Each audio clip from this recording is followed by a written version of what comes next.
Chapitre 19. Michel n'est plus le même. Il a relu à le savoir par cœur le testament de Sabine. Chacune de ces lignes lui semble écrite pour lui. En prévision d'une séparation prochaine, il lui apporte une lumière. Il écoute docile cet enseignement d'outre-tombe qui réveille d'anciens sentiments bien endormis au fond de son cœur. Retrouver Sabine un jour, ne doit-il pas se façonner une âme pareille à la sienne, aimer ce qu'elle aima? Et comme l'enfant qui, pour apprendre à marcher, fixe les yeux sur sa mère et reproduit les mouvements, il lui voit faire ainsi la pensée uniquement fixée sur Sabine. S'applique-t-il à reproduire en lui les goûts, les préférences, l'idéal de son cher modèle? C'est ainsi, en suivant la trace de Sabine, que Michel a repris le chemin de l'église. Avec une facilité qui l'étonne, il a retrouvé les gestes et les formules apprises autrefois et aussi cette fois qu'il croyait perdu et qui demeurait ignoré de lui à l'état latin. La tristesse farouche révoltée des premiers temps a disparu, sa bouche a perdu le pli amer, son visage a pris une expression apaisée. Il vit maintenant d'une intense vie intérieure et parce que le recueillement lui est nécessaire pour établir le contact entre l'âme de Sabine et la sienne.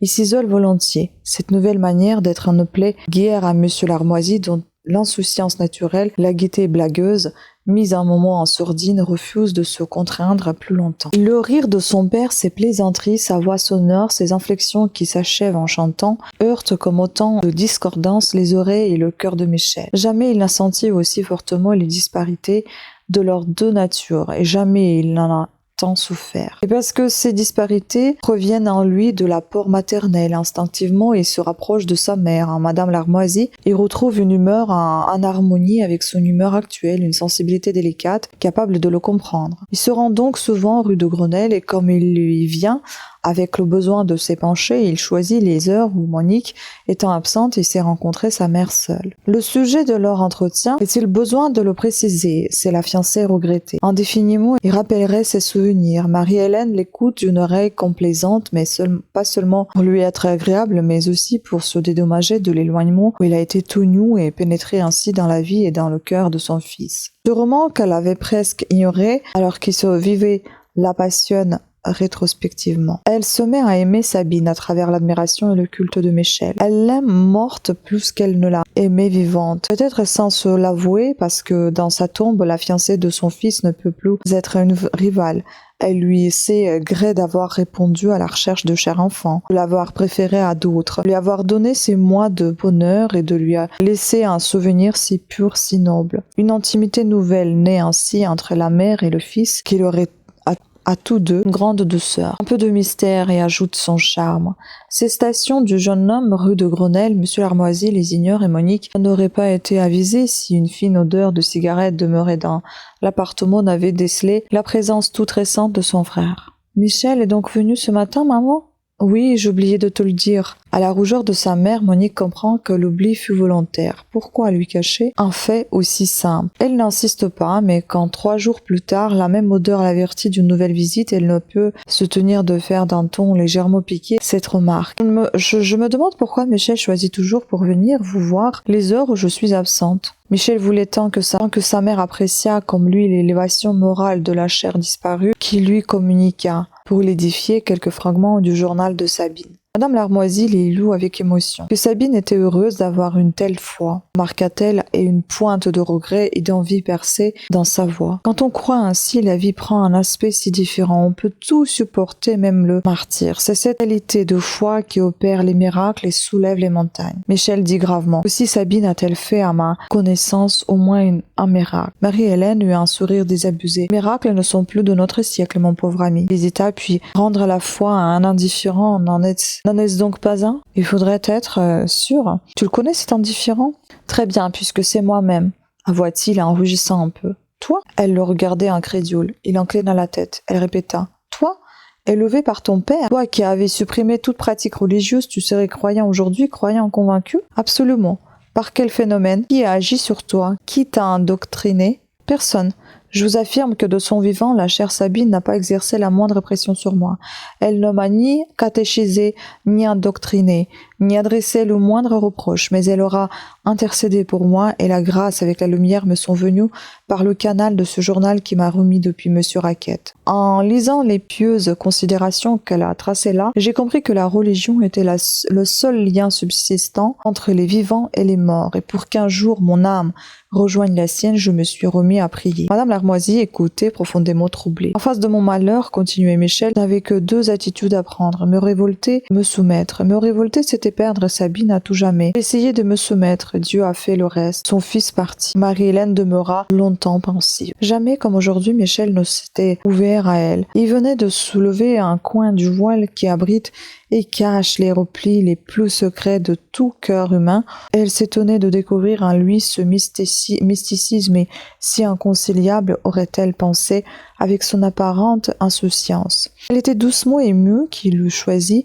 pour confidente et en même temps bouleversée par son retour à la foi. Michel croyant, Michel priant, combien étrange! Il avait fallu pour cela la catastrophe, la mort de cette petite Sabine. Et chose curieuse, cette conversion que fiancée puis épouse, elle n'eût peut-être jamais obtenue de son vivant. Elle l'obtenait sans effort aujourd'hui qu'elle était morte. Dans l'au-delà, s'en réjouissait-elle? En était-elle seulement avertie? Et sceptique, Marie-Hélène se demandait. Une telle conversion serait-elle durable? L'avenir l'apprendra. Survivra-t-elle au regret? Car les regrets ne sont pas éternels, surtout chez l'homme. Le souvenir de Sabine s'estompera avec le temps, puis s'effacera et un joli minois réveillera en Michel le goût de vivre et l'amour. Que deviendra alors sa foi retrouvée? Par loyauté pour la nouvelle élue, ne l'abandonnera-t-il pas en même temps que son deuil? La foi. Avec un soupir, Marie-Hélène se rappela la douceur du temps où, s'agenouillant devant le tabernacle ou l'image de la Madone, elle avait la certitude qu'un être tout-puissant écoutait sa prière et l'exaucerait, qu'une mère aimante veillait sur elle. Alors la vie lui semblait intéressante et belle parce que cette vie était le vestibule, la salle d'attente de l'éternité bienheureuse. Aujourd'hui, hélas, quand elle prenait l'attitude de la prière, et elle la prenait pour ne pas scandaliser l'âme fraîche de sa fille, quand elle murmurait les formules, elle sentait trop que nul ne l'écouterait et que l'inexorable destin était sourd aux supplications comme aux larmes. Michel lui croyait. Il croyait à Dieu, le Père Tout-Puissant. Il croyait à l'intercession des saints et donc à l'intercession de la pieuse fille morte victime de son dévouement. Il croyait sans effort, tout naturellement, heureux Michel.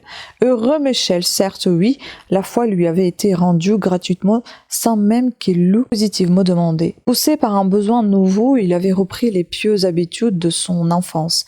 Et de même que, retrouvant au réveil les soucis et les joies de la veille, on s'étonne d'avoir pu leur demeurer étranger toute la durée du sommeil. Ainsi redevenu pratiquant, il se demandait comment pendant tant d'années son esprit avait pu rester indifférent aux graves problèmes religieux, comment il avait pu supporter si longtemps devant les yeux ce bandeau d'oubli. Dieu venait de le retirer, lui rendant avec le vrai sens de la vie et les éternelles espérances l'allègement de sa peine. En échange de ce don royal, rien jusqu'ici ne lui avait été demandé. Sans doute le ciel avait-il ménagé son âme convalescente, mais l'heure allait sonner où sa nouvelle foi exigerait davantage. Il avait dit à sa mère qu'ayant à choisir entre la révolte et la soumission, il avait essayé d'accepter. En vérité, il n'avait accepté qu'à demi. Il avait refréné tout murmure, il avait cherché à se persuader que cette mort qui le laissait, lui, si lamentablement seul, avait été pour Sabine l'entrée dans le bonheur et la gloire. Que la chair aimée goûtait près de Dieu une félicite que lui-même, malgré toute son affection, n'aurait su lui assurer. Mais si s'inclinait devant la volonté divine, il ne parvenait pas à considérer sans révolte l'acte humain, l'acte stupide qui avait causé la mort de sa fiancée. Il éprouvait une sorte de soulagement à rejeter le poids de son malheur sur la pauvre enfant dont l'indocilité et la sotte imprudence avaient suscité le généreux dévouement de Sabine. Bien que la coupable eût payé chèrement sa faute, il ne lui pardonnait pas et ne voulait pas lui pardonner. Lumière intérieure lui fit enfin comprendre qu'un tel sentiment n'était pas chrétien. Il se trouva de bonnes raisons pour le justifier et longtemps il résista aux sollicitations de la grâce. Il fallut pour vaincre son ressentiment l'enseignement du Christ mourant. Entre le vendredi saint dans une église pour la visite au tombeau, Michel entendit un fragment du sermon sur les 7 paroles.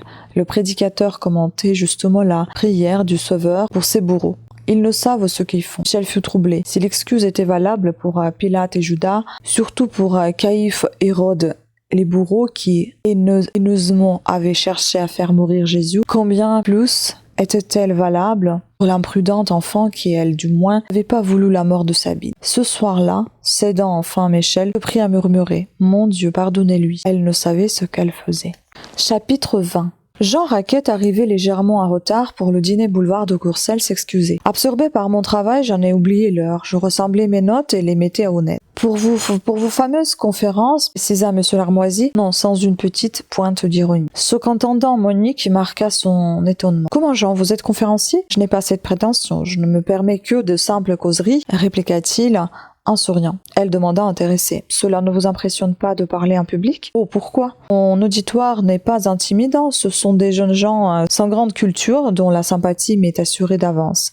Je me documente de mon mieux, je m'exprime le moins mal possible, je me mets par la pensée à la place de ceux qui m'écoutent afin de ne pas les blesser tout en les instruisant. Et une fois sur l'estrade, je parle comme si j'étais tout seul dans ma chambre. Très vite, les regards fixés sur moi, ces pensées qui suivent la mienne m'électrisent et je continue dans le plaisir. Quel est le sujet de vos causeries? Cette année, nous étudions la vie rustique en France à travers les âges.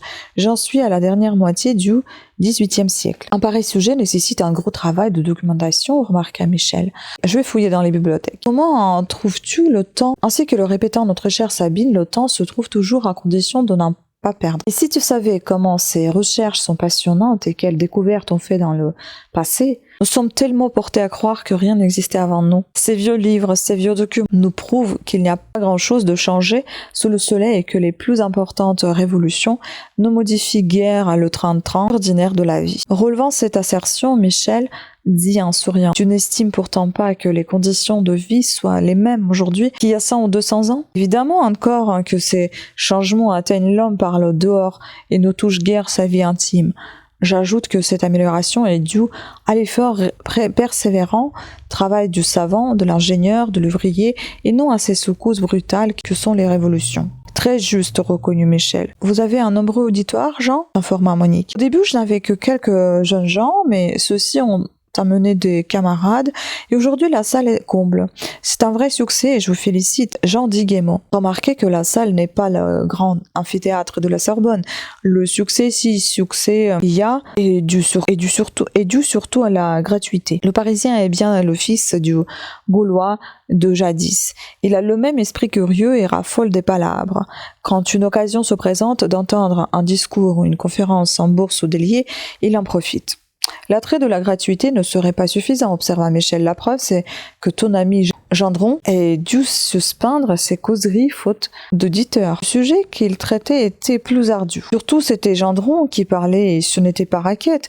Ne fais pas le modeste, mon vieux, tu sais, les intéresser et leur plaire. Il faudra que tu viennes en juger, Monique. Je t'amènerai un soir entendre Jean. Bien volontiers, dit Monique, son regard trahissant son plaisir. Si toutefois c'est possible et si notre présence ne gêne pas le conférencier. En aucune manière, assura Jean. Je vous aurais invité depuis longtemps si je n'avais estimé que ma causerie ne valait pas le déplacement. On prit jour pour le mercredi suivant. Encore fallait-il que Monique eût l'assentiment de sa mère. Le soir même, en reconduisant sa sœur rue de Grenelle, Michel dit à Madame Larmoisi « Maman, j'ai l'intention de vous prendre Monique mercredi après dîner. »« Ah, et pourquoi ?»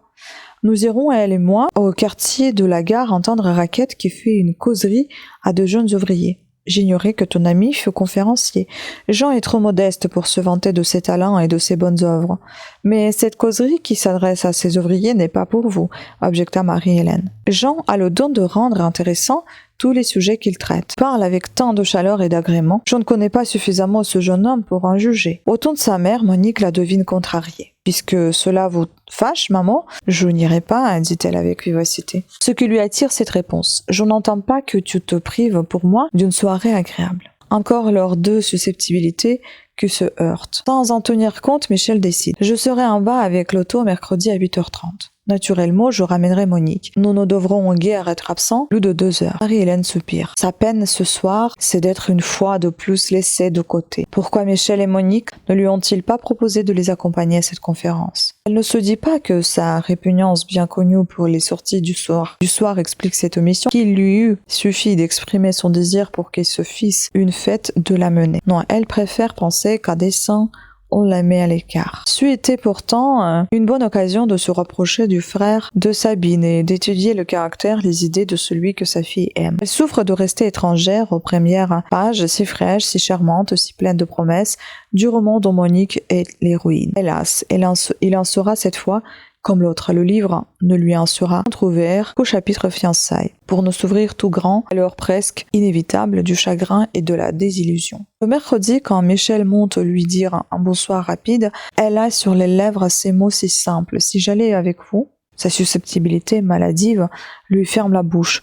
Michel n'aurait-il pas dû prévenir son désir? Monique remarquait qu'elle a conservé ce soir sa robe de sortie. Ils n'ont rien compris, ils s'en vont, la laissant à sa morne solitude. Aussi, par revanche, le soir, à Monique qui grille de lui communiquer ses impressions, elle ne demandera même pas. C'était bien. Naturellement, ce ne pouvait être que très bien, même si le sujet n'avait été que médiocrement traité. Monique en aurait-elle pu juger? Elle était tout au plaisir d'entendre cette voix qui était pour elle comme une musique de pouvoir, perdue comme elle était dans l'auditoire, contempler à loisir le cher visage, suivre sur le front, dans les yeux, sur les lèvres, le passage de la pensée. Pendant l'heure qu'elle passa assise dans cette modeste salle, elle fut plus occupée de conférenciers que du sujet qui traitait. Et quand sur l'estrade, Raquette ayant achevé se leva, elle ne put se retenir de murmurer dans un petit soupir de regret. Déjà, non moins qu'elle, mais d'une autre manière, Michel était enthousiasmé. Dans l'auto au retour, il lui dit « J'avais entendu Jean l'an dernier, il était bon, mais pas comparable à ce qu'il a été ce soir. » Et après un silence, Michel a ajouté « C'est très beau ce qu'il fait là. Au début, je l'ai blagué, je voyais mal l'utilité de ces causeries sérieuses à ces jeunes gens qu'une farce ou une comédie aurait, me semble-t-il, beaucoup plus intéressé. En l'écoutant aujourd'hui, j'en ai jugé autrement, j'ai mieux compris son but. D'abord, il fait profiter ces jeunes des leçons du passé, leçons qui ne sont pas inutile à de futurs citoyens, mais il fait plus. Sa causerie achevée, il est demeuré à la disposition de ceux qui auraient à lui poser quelques questions. Je te parie qu'à minuit, il sera encore là. Cet entretien amorcé par la conférence doit être fertile en résultat.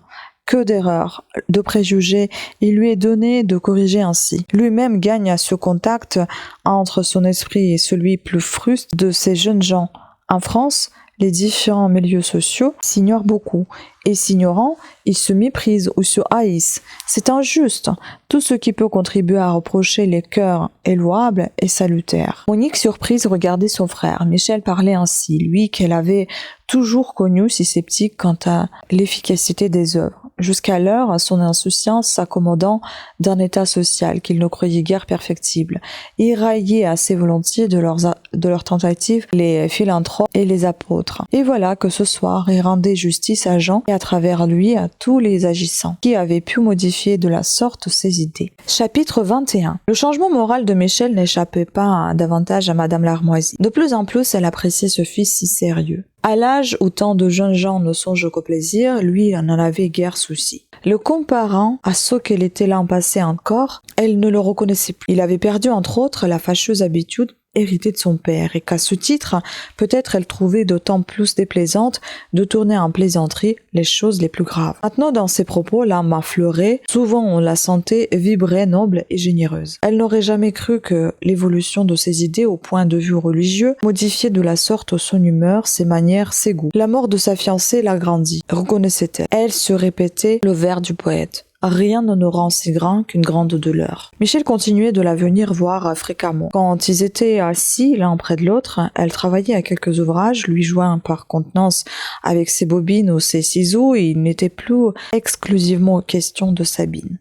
Certes, le nom et le souvenir de la jeune fille revenaient souvent, mais Michel avait compris que ressasser d'éternels regrets ne répare rien et paralyse l'activité. Il se reprochait surtout, attristé par ses doléances, cette mère dont le propre fardeau était déjà si lourd, cette mère dont il était cependant le naturel soutien. Longtemps, il avait vécu presque indifférent à la détresse maternelle. Égoïstement absorbé par son joli roman et ses rêves d'avenir, il en avait pris son parti, agacé parfois presque excédé par la mine défaite, l'expression d'habituelle lassitude, les soupirs qu'il accueillait rue de Grenelle, Jamais il ne s'était inquiété de connaître la blessure dont saignait le cœur de sa mère. Rendu pitoyable à présent par sa propre souffrance, il s'avisait que cette blessure pouvait peut-être guérir, à tout le moins être pensée. Le rôle du bon samaritain lui revenait à lui, le fils. Sabine l'avait précédé dans cette œuvre filiale. En cela encore, il n'avait qu'à suivre la généreuse fille. Oubliant sa propre peine, il se penchait donc sur sa mère, cherchait à la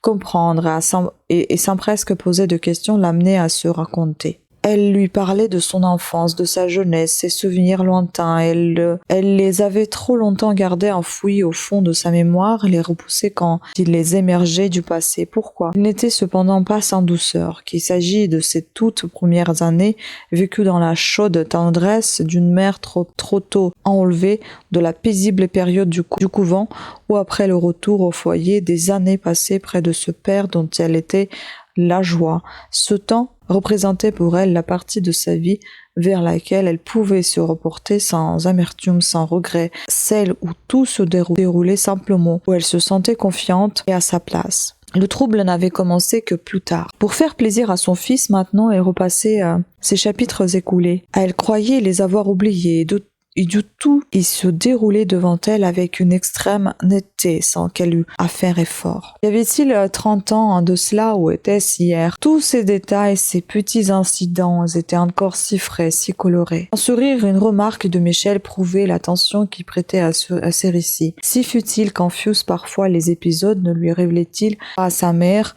une mère inconnue de lui, une Marie-Hélène jeune, insouciante, rieuse, un peu espiègle. On sait qu'elle avait été cela et que plus tard, comment une telle transformation avait-elle pu se produire? Lui, son fils, ne savait que ce qu'il avait appris par le journal de Sabine, qu'il avait été peu curieux, et qu'une telle indifférence avait dû ajouter à la souffrance de sa mère. Pour la réparer, il se faisait plus tendre aujourd'hui et lui caressait doucement la main. Touchée de sentir son fils si attentif, Madame Larmoisie continuait d'évoquer ses souvenirs. Dans l'isolement où elle vivait depuis des années, à part Mademoiselle Boulonge, qui donc jusqu'ici s'était souciée de sa peine, elle avait souffert toute seule, traînant sa lourde croix, trahie par son mari, méconnue par ses enfants, accablée par les coups de la destinée méchante et sans l'aide d'un Dieu qu'elle n'invoquait plus.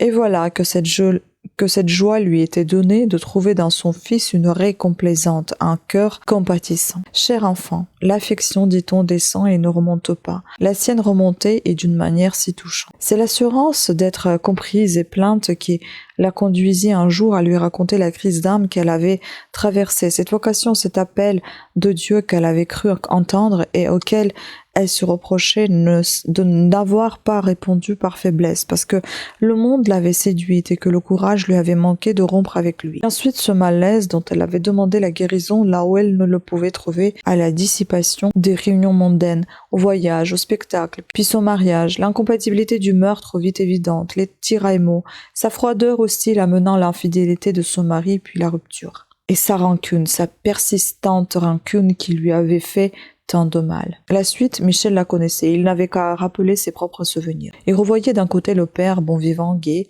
trop gai et bruyant, de l'autre côté la mère congelée à laquelle, sous peine de la blesser, il devait tout cacher de sa vie au foyer paternel. Quand Madame Larmoisie eut achevé son récit, il l'embrassa tendrement, et c'est avec une émotion sincère qu'il murmura « Ma pauvre maman !» Quand vous avez été malheureuse. Au fond, elle ne lui avait rien appris qu'il ne sût déjà, car elle avait passé légèrement avec discrétion sur les causes de sa séparation, mais ces faits qu'elle relatait, jusqu'ici, il les avait vus du dehors. Aujourd'hui, il les voyait à travers la sensibilité de sa mère. Devinez leurs répercussions sur cette âme délicate, inquiète, scrupuleuse, mais fière aussi, qui concentrait sa souffrance en elle-même, ne trahissant le trouble et les peines de son cœur que par l'humeur maussade. L'apparente froideur qui trop longtemps l'avait rebuté. Le baiser de Michel, son mot de commisération, quel baume pour Marie-Hélène. Son fils l'avait enfin comprise. Ses souffrances passées du fait qu'il y compatissait devenaient moins lourdes, moins âpres. Bien plus, elle leur savait presque gré de l'avoir accablée, puisqu'elles avaient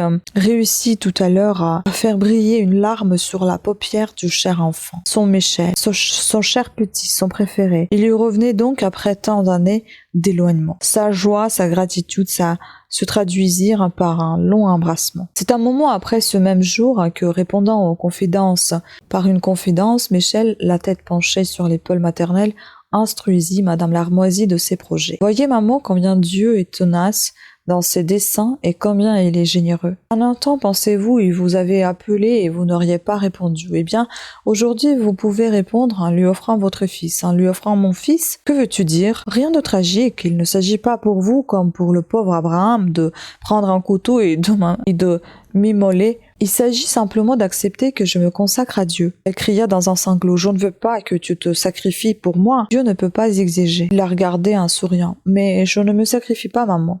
Ce n'est pas un sacrifice de se vouer à Dieu et aux âmes.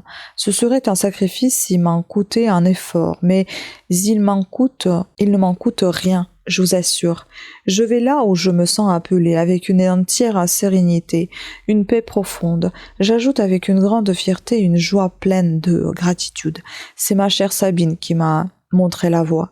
Dieu ne me l'avait prêtée que pour me guider vers lui. Marie-Hélène pleurait maintenant en chaudes larmes.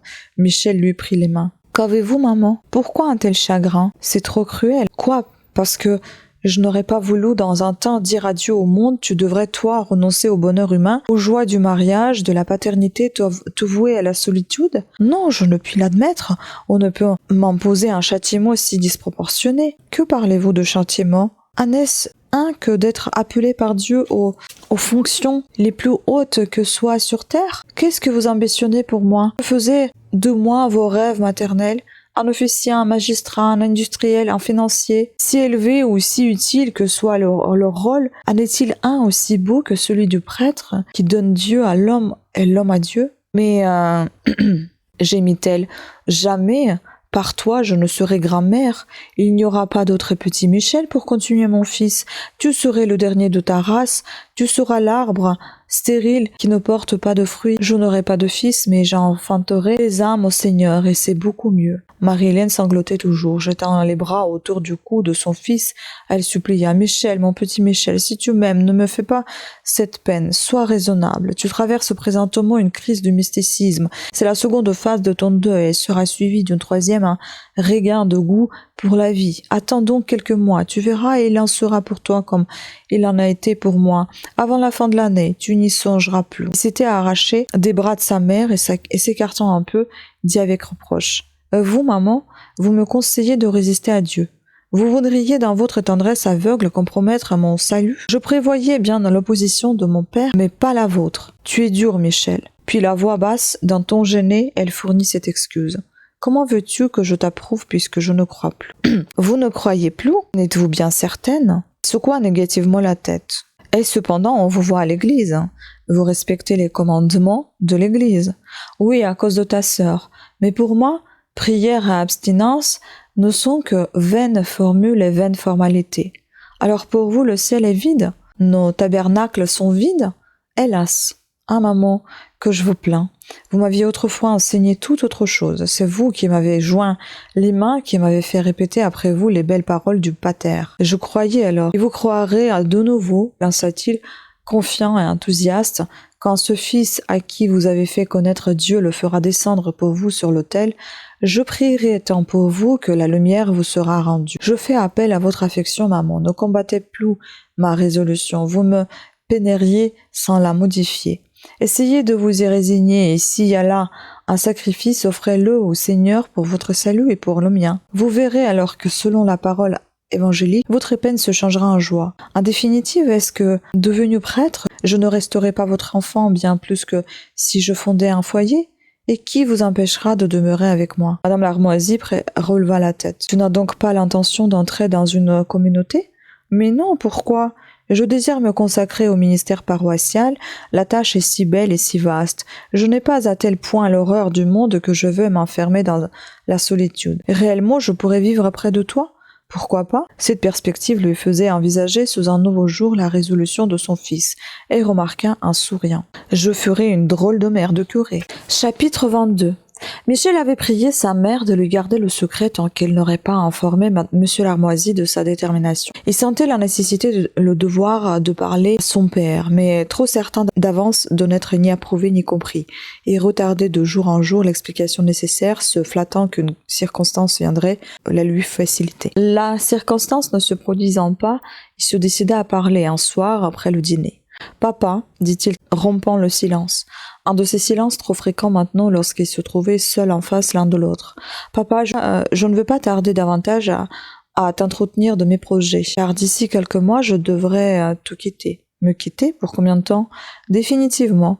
Voudrais-tu retourner chez ta mère? Non, je me propose d'entrer au séminaire. Au séminaire? Monsieur Larmoisi, stupéfait, regarda son fils, puis serions-nous le 1er avril? Je te parie le plus sérieux mot du monde. On peut dire sérieusement une sottise. J'ai résolu de devenir prêtre sans me consulter. Une semblable résolution relève uniquement du domaine de la conscience. Possible, mais elle m'intéresse à plusieurs titres. Je le sais, et c'est la seule raison qui aurait pu me faire hésiter, mais la volonté de Dieu ne se discute pas. La volonté de Dieu, tu me fais rire. Comment peux-tu la connaître, la volonté de Dieu? Dieu m'a appelé. Et tu as entendu? Tu as l'oreille fine, peut-être, après tout, employait-il un haut-parleur. Michel avait froncé les sourcils. Les plaisanteries sur un tel sujet le heurtaient. Comme il se retrouvait en ce moment fils de sa mère, atteint dans sa sensibilité par ses manières gouailleuses. Le jeune homme se taisant, Monsieur Larmoisi continua. Bien que tu ne m'aies pas demandé mon avis, je vais te le donner tout de même. Étant ton père, j'ai quelques droits de te conseiller. Or moi, qui suis dans tout mon bon sens et qui ne me crois pas illuminé par quelques révélations surnaturelles, je te dis ceci. Tu t'apprêtes, mon cher ami, à faire la plus paumée des sottises. Tu veux être prêtre? Bon. Et où cela te mènera-t-il? Où? J'en sais rien, mais que ce soit ici ou là, j'évangéliserai le champ de Seigneur, il est immense. Eh bien, moi, je vais te le dire où tu iras.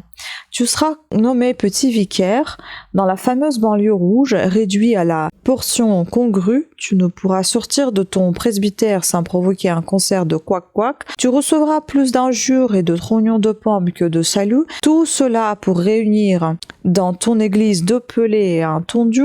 Or, pour un si mince résultat, tu sacrifies l'avenir facile qui t'attendait. Tu étais certain d'avoir à la compagnie un avancement rapide d'hériter peut-être un jour de ma situation. C'était donc pour toi la tranquillité et la fortune en perspective, un beau mariage, une existence heureuse. Je comprends bien, mon pauvre ami, que, toujours sous le coup de la mort de Sabine, tu t'interdises de penser à un autre bonheur humain, mais ton chagrin s'apaisera avec le temps. Si la charmante fille que tu pleures avait pu voir sa disparition prématurée, elle n'aurait pas admis que tu sacrifies ton avenir à son souvenir. Où elle est, elle n'a que faire de ta fidélité. Nos regrets et nos pleurs n'atteignent pas les morts. Ne fais donc pas le héros romantique. Agis en garçon raisonnable, ne détruis pas par un coup de tête toutes tes chances de bonheur. Il ne s'agit pas ici d'un coup de tête, papa.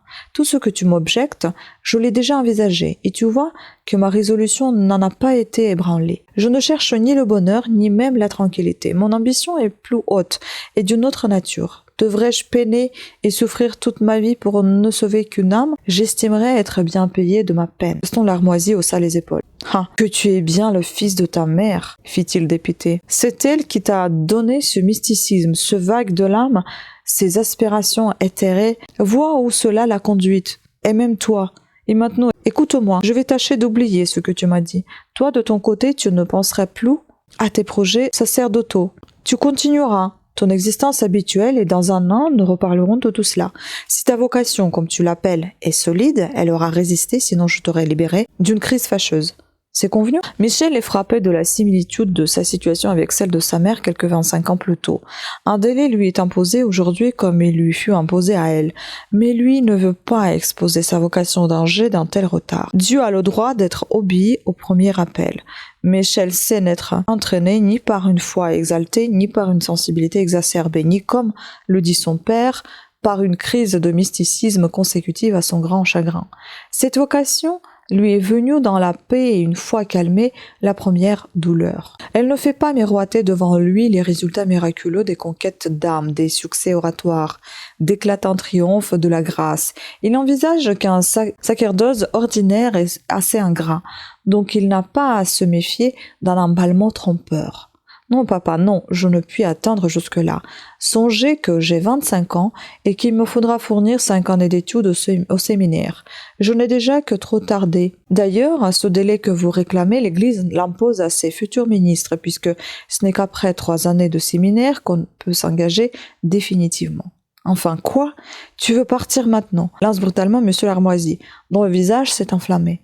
Je désire entrer à Saint-Sulpice à la rentrée d'octobre, précise Michel. Et parce qu'il voit la colère monter chez son père et veut éviter la scène, il ajoute en se dirigeant vers la porte. Mais si tu le veux bien, nous reparlerons de cela demain. Pourquoi demain? Parlons-en aujourd'hui, tout de suite.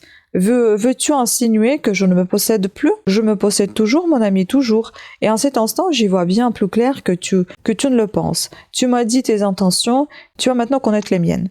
Ah, tu ne veux pas écouter mes conseils de prudence, d'affection, somme toute. Ah, tu n'en veux faire qu'à ta tête, soit. Tu es majeur, je ne peux pas m'opposer. Pars donc, mais je coupe les vivres. Le détachement de Michel n'est pas encore si complet qu'une semblable mesure le laisse indifférent. Monsieur Larmoisi s'en aperçoit et triomphe méchamment.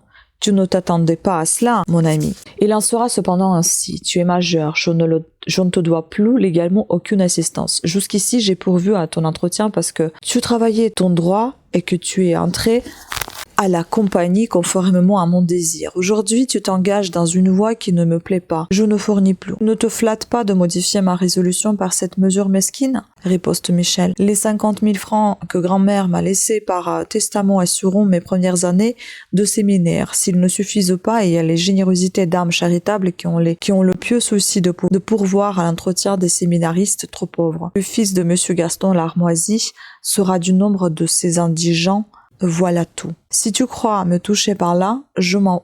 Devenu prêtre, je vivrai de mon casuel. Tu te serras la ceinture. Et je me serrai la ceinture, répète Michel en souriant. Puisque tu te passes si bien de mon aide, je ne vois pas pourquoi je me gênerais, lance monsieur Larmoisi, député. Michel comprend qu'il a employé un mauvais procédé, c'est sa susceptibilité qui a parlé plus fort que son cœur. Il essaie de réparer. Pour dire la vérité, papa, je n'ai pas pris ta menace au sérieux. Je ne te crois pas capable de la réaliser. Tu verras, mon ami, tu verras bien. À ce moment, tu es irrité contre moi, mais je sais que tu m'aimes trop pour me laisser manquer de quelque chose alors que je n'ai pas démérité. Tu trouves?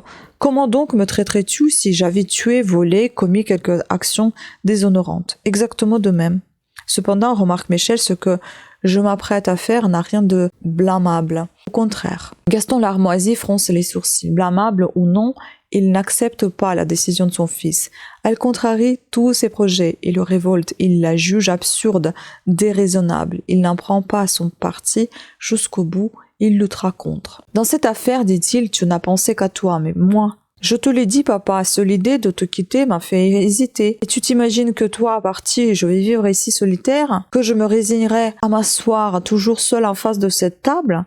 À ne retrouver au logis que la figure ratatinée de notre vieille Marie? Une telle existence n'est pas bien gaie. Je le reconnais, mais de toute façon, si j'avais épousé Sabine, je te quitterais aussi. Et puis, te voyant seule, Monique reviendrait peut-être près de toi. Si tu crois que ta mère la lâcherait, d'ailleurs, selon toute probabilité, ta sœur ne tardera guère à fonder un foyer, à moins qu'atteinte par la contagion, elle ne veuille, elle aussi, s'enterrer dans un couvent. De toute façon, elle s'éloignera à son tour. Puis donc, que chacun songe à soi, je ne vois pas pourquoi je me sacrifierais pour des gens qui ne se soucient pas de moi. Ta vocation, prétends-tu, est le sacerdoce, la mienne est le mariage. Ta mère n'a pas voulu vivre avec moi, cela la regarde. Est-ce une raison pour que je me passe de femme? Jusqu'ici, à cause de toi, j'ai patienté, mais du moment que tu pars, pourquoi me gênerais-je? Je vais demander le divorce, puis je me remarierai.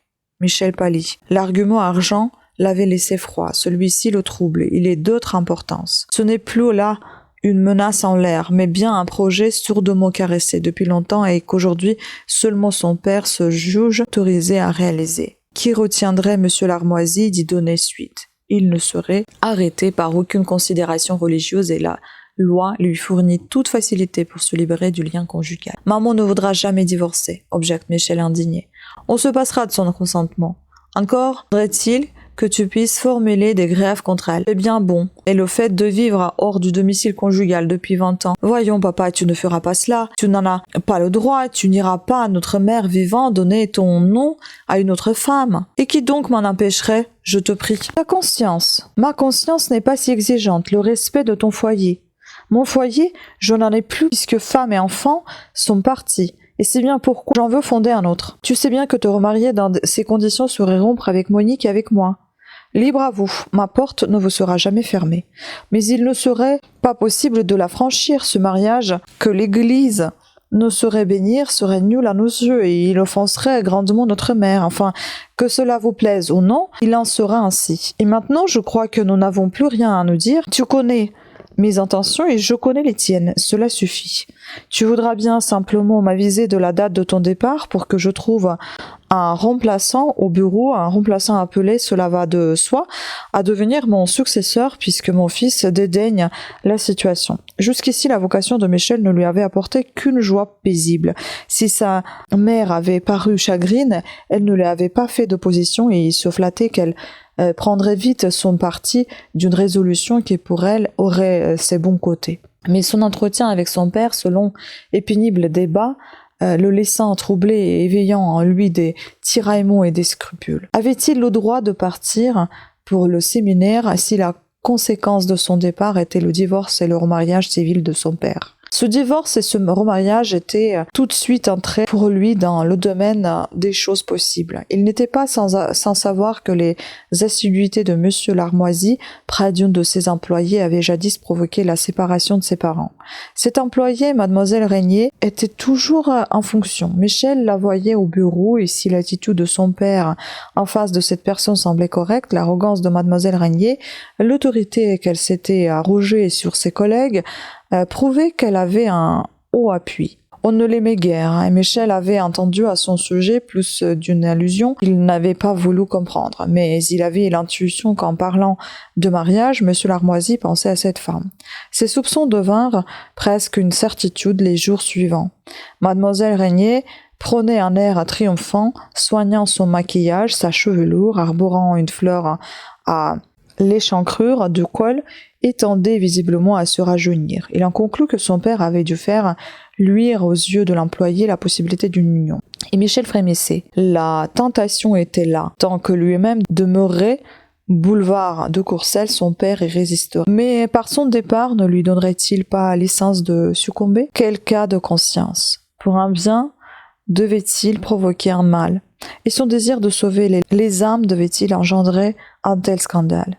Longtemps il discuta avec lui-même, opposant le pour, le contre, sans pouvoir s'arrêter à aucun parti. En ce grand trouble, il invoqua humblement la lumière d'Ao. Puis, comprenant que la docilité d'esprit pourrait seule l'apaiser, il se résolut à demander conseil. Se coûtait à sa jeunesse orgueilleuse de ne pas s'en rapporter à son seul jugement et de devoir exposer, même à une oreille bienveillante, ses difficultés d'ordre familial.